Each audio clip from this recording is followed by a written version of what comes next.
Brandon T. Adams is a doer, achiever, an energy man, a fitness buff, an all-around pretty awesome dude, and he is episode 99 of the 1004 show. What's up, 1004 Nation? Zach Miller here.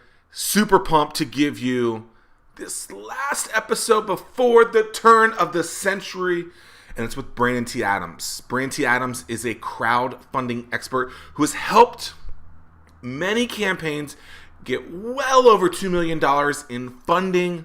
That's a lot of coin. He also has his own podcast and is the founder and the dude behind the Live to Grind movement. I love this guy. He's super passionate and has this aura or this energy around him. And I loved interviewing him too because it wasn't as long of an interview as they normally are, but we packed a punch because this guy knows what he's talking about. It's episode 99, the one before the century edition of the 1004 show with Brandon T. Adams. And we talk about a lot of different things. How to understand if your content sucks, and how to get podcast guests, among other things. It's episode 99. Thank you guys so much for tuning in, watching, listening, and being a part of the 1004 Nation. I don't know why I'm singing. That's ridiculous. Brandon T. Adams, all-around good dude, has helped raise $2 million plus bucks on crowdfunding sites. And I think you guys are going to like this one. Heck, you might even love it. If you do, make sure to give it a ding like. Let's get into it. Brandon T. Adams, episode 99. Live to Grind. Brandon T. Adams.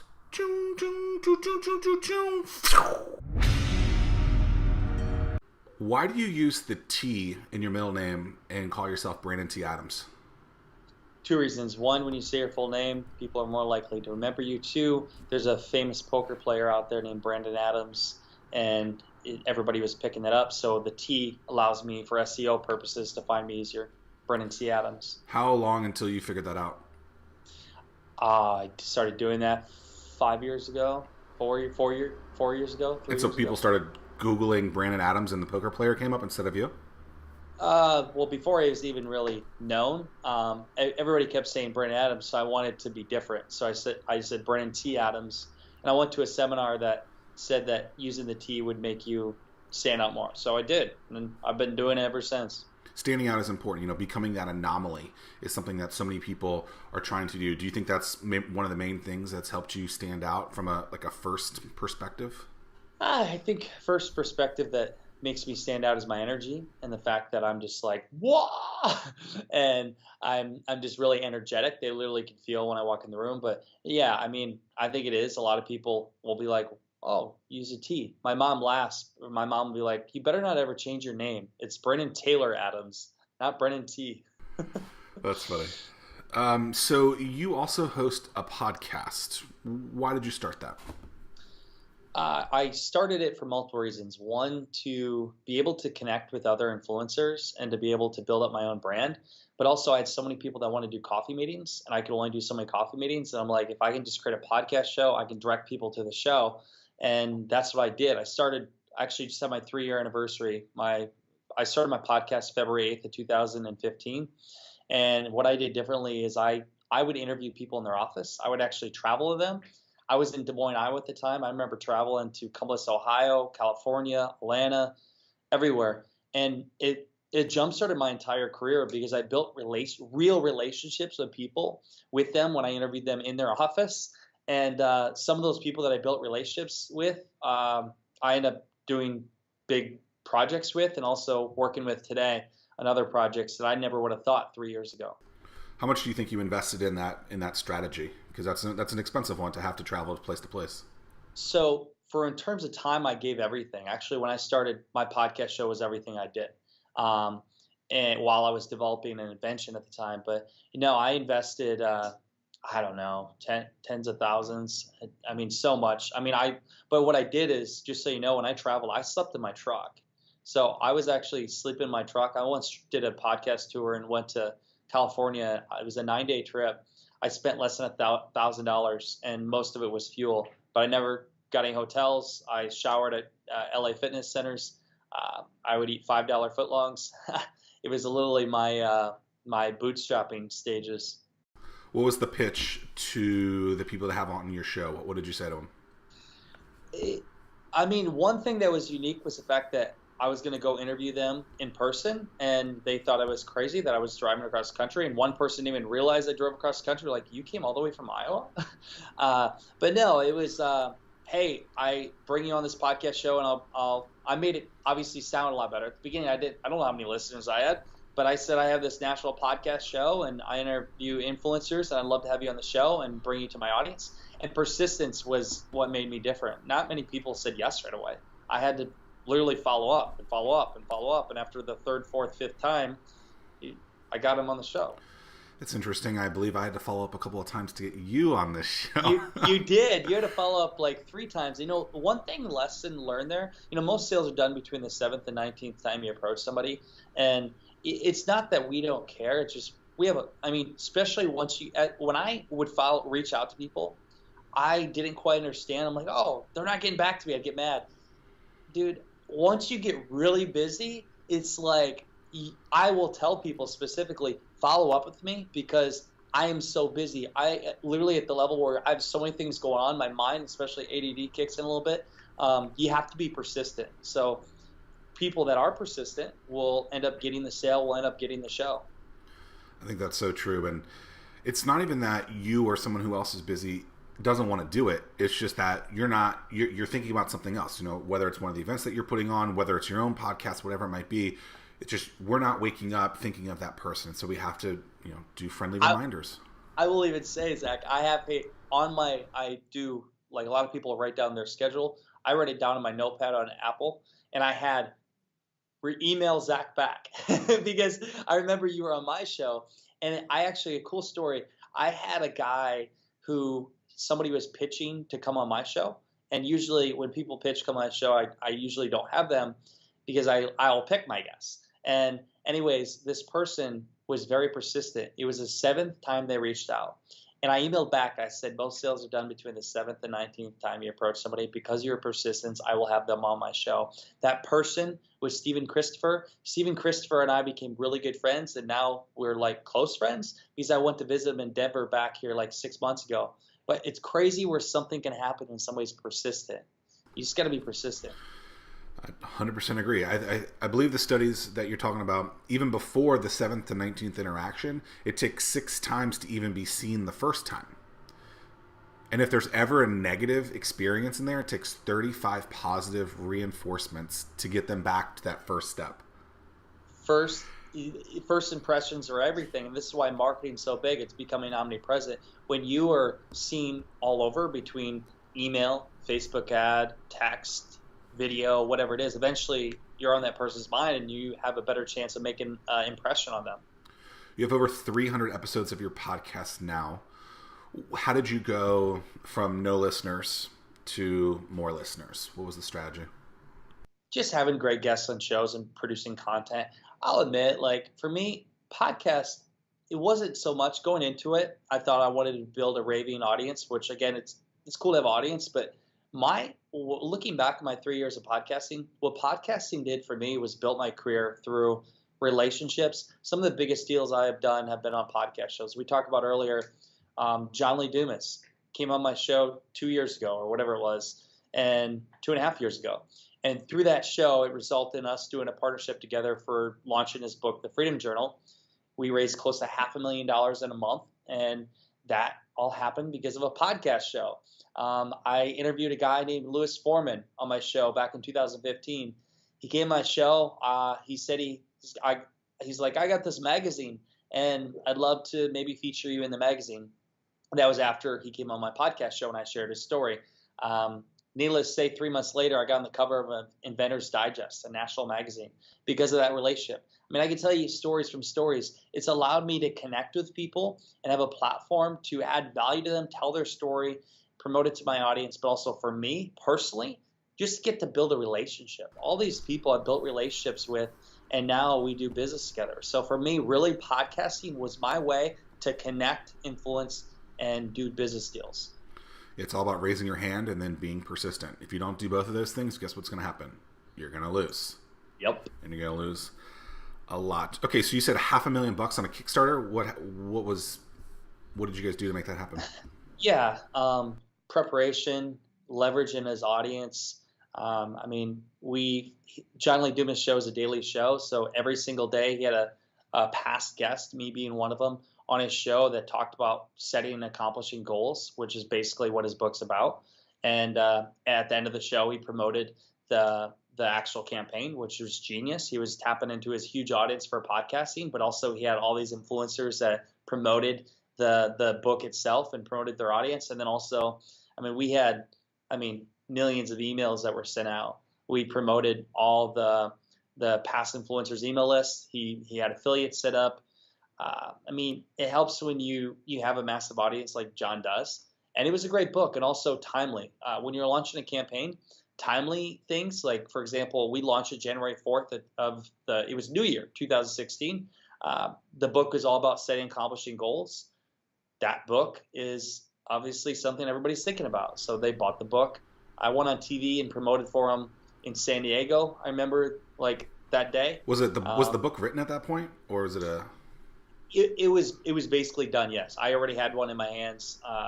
The people that have worked with me in doing campaigns, and which I don't really do much of anymore, but it was people that are entrepreneurs or people that had basically that could be rich or wealthy. He's a multimillionaire. People that just want to use crowdfunding as a platform to pre-sell their product or get a lot of hype, and that's something I've kind of become known for. Working with influential people to raise money or really market their product. So what are the top 3 tips for someone to, have a... Yeah, top 3 tips. Preparation. You got to prepare for your campaign ahead of time. You need to put in the work. You need to build up your target list. I mean, we go as far as, we just did, Zach, we're pitching X Prize contact us to do a campaign. That's Peter Diamandis founded X Prize, and they wanted to raise 10 million. So we're talking through strategies to do. We do A/B testing. So basically we do Facebook ads, and we get to a stage that if the ads don't convert how we want them, we might not even do the campaign. But it's doing basically build up your email list, build up your target audience. The next thing is when you do launch, I would love to have at least 30% of your campaign funds allocated already, have people ready to back. You actually, rule of thumb is 30 to 40% of your campaign needs to be funded in the first 48 hours. Honestly, you should have 60%. Otherwise, it's not going to be a huge hit. And then telling your story through the campaign, showing the value for the product. And the video is a big component. You got to really get their attention right away with the crowdfunding video that you have. You got to get their attention in the first 5 seconds. And in that video, get an emotional touch. And then also, what are the 3 to 4 main key components of your product, your offer, your movie, whatever it is, and then why should people care? What do they get in return? And make sure you give value. A lot of people think people are just going to donate money. No, they want something in return. You're going to have to work for that money. And then also, if you can, get influencers to promote it. It's a numbers game. It literally is a numbers game. You got to think about how many emails do you have, how many influencers will promote, and based off of that conversion, what do you think that will result in? Yeah, it's eyeballs. If you don't get eyeballs, you don't get anything. So you are friends or are an associate or in some capacity with one of the original Sharks, Kevin Harrington. How did you build that relationship? Oh yeah, Kevin's he's my inner circle mentor. Kevin is an executive producer of our TV show, and we've done a book together. We've partnered on a couple deals. He's we've become really good friends, and I have to say, podcasting was the beginning. When I first met Kevin, it's funny because we talk about events. My mentor, Jack Behringer, had partnered with him on Shark Tank, and I always said one day I'd want to work with Kevin. And then I wanted to do this event in Iowa called Young Entrepreneur Convention. Our first one was April, was like 23rd of 2016. It took me 5 months of negotiating to get him to speak at our event, and I had to pay for him to come speak. And before the event even happened, I had the opportunity to get a 30-minute car ride with him. And at the time, I made the decision in 24 hours to get on a plane, fly to a place, and basically get that meeting with him. And he actually, in that car ride, he saw what I had done with John Lee Dumas and raised $500,000. And he said, well, can we do that for me? And needless to say, he spoke at my event, but also we had partnered together to launch his book on Indiegogo. And the book didn't raise like we wanted. It actually only raised about $36,000. People paid to be in the book. They paid to be in a mastermind. But what happened, which I would have never expected, and this is what happens with crowdfunding, things come out of it that you could never even think of. One of the guys that backed that campaign came to the mastermind, and I remember we put the mastermind on for him. And they ended up partnering with Kevin, and the product is called Peeps. That product went on to do over $100 million, and this year they're projected to do $500 million in sales. And that all came from a crowdfunding campaign. That came from a guy that backed the campaign. So what I've learned in crowdfunding is things come from it that you never expect. You get exposed to partnerships, opportunities, and this is why I've used crowdfunding to crowdfund 3 of my own companies and become a part of other companies, and even in movies, because of the opportunities with it. But long story short, how did I meet Kevin? How did I build their relationship? I added value to him. I hired him to come speak. You know, people pay attention when people pay money. So they pay attention, but then when you show them value, that campaign and that deal we did for crowdfunding made him a lot of money. He now trusts me. And then after making him more money. So if you want to connect with anyone, how can you help them? How can you add value to them? And how can you make them money? A lot of people will say they can do that, but they don't actually do it. I did it. How do you position yourself, not necessarily you or someone, to appear to be bigger than you are so that you can get some of those meetings or relationships with people? Yeah, I love it. So at the beginning, you obviously have to work your way up and show that you're this expert or that you are a person of influence. Podcasting is a great way to do it. I think one of the best ways to do it is video. Creating your own video content. I am obsessed with video, and this is why I put a lot of money into video and filming our own TV show and other shows. When people see you on camera, and you know this for having your own show, when you're on even a morning show, I learned, or any kind of TV show or video show, people see you as an expert. And you may not even be the expert, but if you're on video and they see that and you're preaching it, they're going to go to you, especially on TV. And I learned this back in 2015, and I realized I need to create more video content and doing it consistently, great video content.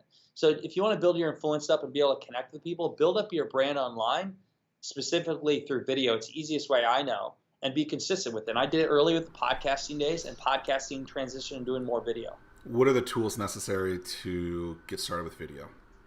I mean, just start. Don't if you don't have the money for a camera, use your phone, iPhone, a Facebook Live. I know people that have edited with their iPhones, professional videos. I got a guy that worked with us that he actually shot a wedding on an iPhone, no joke, and you wouldn't even be able to tell the difference.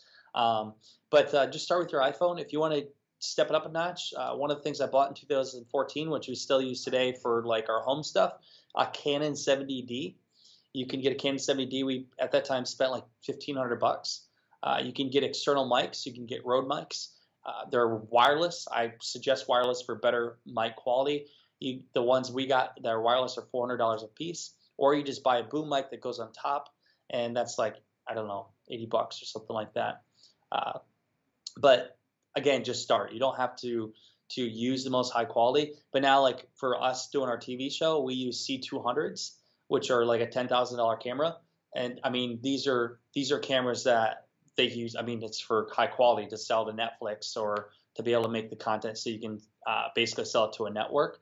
But I didn't start that way. I mean, I started from my iPhone. I went to a Canon, and now we have our last shoot was back in January for our first episode of Success in Your City.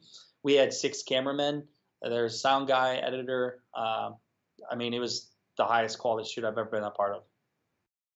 I love that you said that about just starting. I look at the internet or becoming an influential or becoming an expert or an anomaly, whatever it is really like when we were growing up and we were taught about finances and compound interest, where it will grow the sooner you do it, the more it will grow over time. And the longer we wait, the harder it's going to be to get there. Yeah, it's so true. Like I started 3 years ago with one podcast show. Now I'm at 325 or 326. I started just creating regular videos on my phone. Now to think that I have a professional TV show that's on right now, Ambitious Adventures, my past show, is on Facebook Watch and onto our network. And now we're creating a show that we're going to be putting on most likely Netflix. That was 3 years of grind. I just started. And, my first podcast show took me a day to create. I was editing, I was doing everything myself. You just have to start. And there's so many people, the critics, that are like, oh, it's not right. It's just perfect. It's not perfect. If it's perfect, it's too late. You just got to launch, and your ugly baby will transform into a beautiful thing eventually. What do you decide to outsource and when? At the beginning, I couldn't outsource it all because I didn't have any money. I edited my podcast show. I recorded. I did it all. And I even did my own notes. But I learned from that, and then I got to a point where I found, as I built my brand up, and this is what I've been able to do now, people are willing to work with you for sometimes at no cost or a minimal price, because they actually can make money from just be associated with your brand. So at what point do you do that? I mean, as you scale and you got some extra money, do it. Because at the end of the day, what's your one thing? Do I really need to be focusing on the editing and everything for a podcast show? No. I need to focus on what I'm doing best, which is making deals, building relationships, and connecting the dots, and just honing in on that. So as you scale, you just need to bring people on. Be smart. Do what you know. When you don't know, bring the experts on. Fitness is a big piece of your life. Why, like someone that is not in the fitness world, why is it so important to help you keep going and going and going? So if you guys love Tim Ferriss and obviously everything with the 4-hour work week or the 4-hour body, I mean, he obviously pushes his body to the max. For me, like I always want to do things to be performing at the highest level, and fitness does that. It's just proven. Like I work out about every single day. My fiance pushes me because she's a trainer, and I would work out anyways. But what it does is it allows me to look better, obviously look better for camera, but also allows me to think more clear. And some of the best ideas that I have come up with have been while working out. It's the, I don't know if you call it serotonin rush. It's what you feel like, you feel better, but also you're more energetic and you perform at a higher level. So anybody out there, if you want to become the best, you have to exercise. And I'm not saying you have to go to the gym and lift weights. Like even if you start by just going for walks and then running, or maybe you want to do bike class, do something though to get your heart rate up and allow you to stay healthy. What does grind mean to you?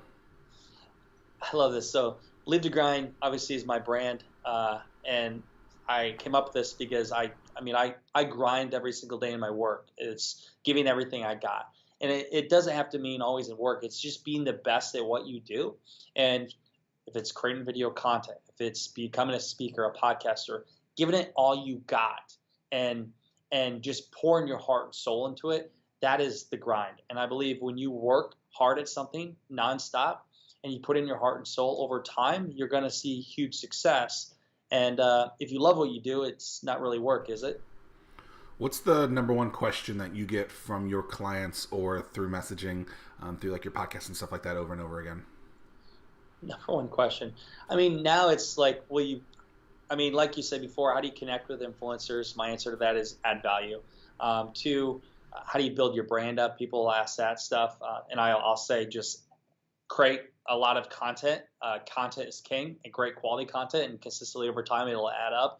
I get a lot of people now that reach out and they just want to take, time. Honestly, they want to do a meeting with me, which I don't have time for meetings.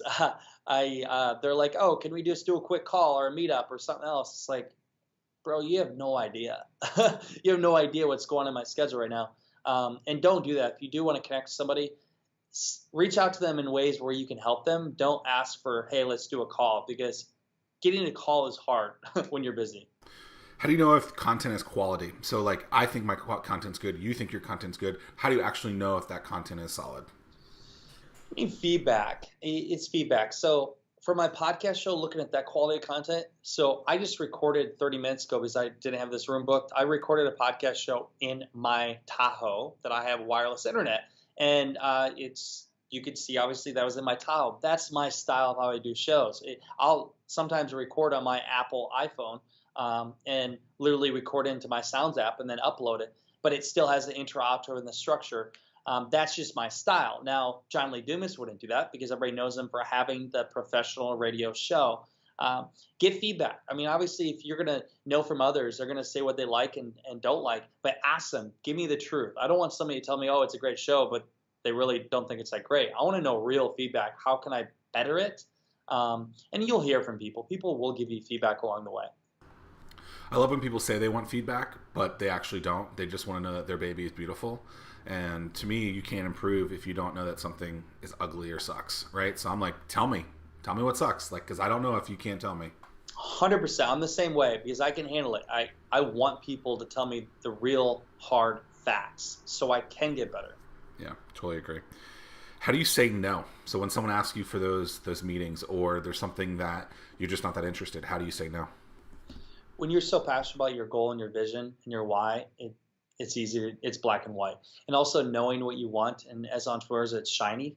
There's so many things that you have opportunities that come at you as you grow. If you really know your why and what your goal is and your mission, then if it doesn't align with your mission, you know to say no. And sometimes it is hard. I mean, again, like even this week, I'm doing a few shows, and I did this show because I like you, and you had been on the show before, and we connected because we had a common thing in mind. And this is one lesson, actually, by the way, for people to know. If you can find a way to relate with somebody in a common background, or maybe you both done events before, something that you can relate with them, you're more likely to do something with them because you have a mutual connection. If you don't, it's a lot harder. And that's the reason why I did this show. Yeah, I call it the alumni network that you have, whether or not you from whatever level of school, maybe you are in a fraternity with someone, like we have connections with people, and you can literally leverage that however you want. My first job out of college, that's how I got it. Someone also had gone to West Virginia University. That's where I went to school. And he was like, today's your lucky day. I didn't even know. I just applied, but that got me the job, which is obviously really, really important. So to relate to someone, though, how can you start searching that? How do you figure out those common grounds? Let them talk. Listen. They say that the person that listens the most will win. And I just like to listen. I want to soak it up. I want to hear everything about the person. And then from that, I know how to attack the conversation. The more you can listen, the better stance you'll have on the conversation that you have, and you'll learn how to better relate with them and also have a better outcome. You have been able to be interviewed or have relationships or been tied to big brands and personalities, people that know who these people and brands are. How do you then not just get that, but how do you then leverage that to get to that next step? So I'll give you a great example. So again, it's adding value and it's helping people. So it's a domino effect. The domino effect for me was when I helped John, the one thing I did, and just so you know, when I worked with John Lee Dumas, I did not get compensated, and I did that whole job for free. And because I knew what it could do for my brand, and it did. It made me 10x or whatever I thought it could ever make me in the front end. But that built a relationship with somebody that catapulted my career. What I did at John Lee Dumas, Kevin Harrington saw, led me to work with Kevin Harrington. Eventually, Think and Grow Rich: The Legacy, the team that created the movie, which I'm part of now, they saw that and they said they're doing a crowdfunding campaign. They reached out. Needless to say, I helped them raise, it was $380,000 in a couple months, made it the largest docudrama in history for Indiegogo. And they made me associate producer, and I'm in the movie. And so that'll happen through the domino effect of one decision I made for a big campaign. Once you work with influencers, they introduce you to other influencers. And now the fact that the Think and Grow Rich brand, I mean, it's been sold over 130 million copies for the book Think and Grow Rich. The fact that we made a movie on it, and now it's out, and there's actually another book coming out, Think and Grow Rich: The Legacy, in March, which will be in Barnes & Nobles and stores all over the country. I'm in that book with Grant Cardone, Bob Proctor, all these influencers. Now what I can do is when I go to different cities for my show, and I say, hey, you know, it's my background. I've done a TV show before. I've done a movie, Think and Grow Rich: The Legacy. I'm an associate producer of that. And also I'm a part of all this. They can relate to that because that's what a lot of people know. So the common ground with me to John Lee Dumas and Kevin Harrington is you. Are you saying that I then reach out to them and say, hey, I have a connection for you, I want to connect as well? Here's how it works. And I'm not asking you to do this. How it's worked for me is, for you, it would be finding a way to add massive value to me in a way that I'm like, and then what I do is, because of what you've done for me, I will in return introduce you to them. And also, I will introduce you to them if I think what you can add to them makes them money. That's how it works, and that's what I've done. What's something about Brandon T. Adams that most people don't know? They know I'm from a small town of 700 people. I was born kind of in a family that was, I don't know, I was around a farming community, and from a small town. I grew up with a speech impediment. I had a lisp. I couldn't speak very well. I guess I didn't. Who would have thought that I would be in Hollywood creating this kind of stuff? Not everybody knows that, but it's part of my story.